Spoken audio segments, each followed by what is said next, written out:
অবস্থা আপনার? বেশি একটা সুবিধার না। আমার মা বুলেটের গতিতে আগাচ্ছে। মনে হয় না বেশি একটা সময় পাবো আমরা। এইদিকেও তো আবহাওয়া একদম গরম, একে একে আত্মীয় স্বজন সবাইকে জানানো হচ্ছে। শুনেন, আমাদের এমন কিছু একটা করতে হবে যাতে আমাদের পরিবারের মানুষ আমাদের বিয়েটা ভেঙে দেয়। কিন্তু এই মুহূর্তে আমার মাকে বলা, মানে এইবার যদি আমি আমার মাকে উল্টোপাল্টা কিছু বলি তাহলে সে নির্ঘাত সুইসাইডটা করবে। আপনি একটা মেয়েকে বিয়ে করবেন না, তার জন্য আপনার মা সুইসাইড করবে? সরি, এই কথা বিশ্বাস করতে আমার খুব কষ্ট হচ্ছে। এইটা আমার পরিবারের জন্য অনেক বড় একটা ইস্যু। একটা ঘটনা বলি শুনেন। এক ঈদের দিনে আমার বাবা একটা কালো পাঞ্জাবি পরেছে। সেটা দেখে আমার মা রেগে মেগে অস্থির। কারণ কি জানেন? কারণ আমার মার কাছে মনে হয়েছে যে আমার বাবা আমার মার সাথে সুখী না, কারণ কালো হচ্ছে শোকের রং, তাই সে শোক প্রকাশ করছে।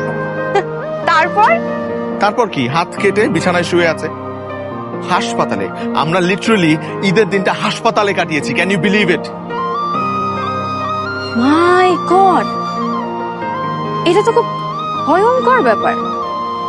আমি হাসবো না কাঁদবো কিছুই বুঝতে পারছি না। আপনার কিছুই করতে হবে না। আপনি শুধু আমাকে বলেন যে এই মুহূর্তে মানে আমি আমার মাকে কি করে বলি, মানে এটা কি আমার পক্ষে সম্ভব? তাই তো, অসম্ভবই তো মনে হচ্ছে। সেটাই। আমিও বাবার ভয়ে অস্থির।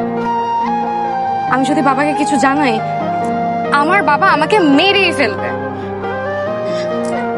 আমার বাবা আবার এইসব ভালোবাসা একদম সহ্য করতে পারে না।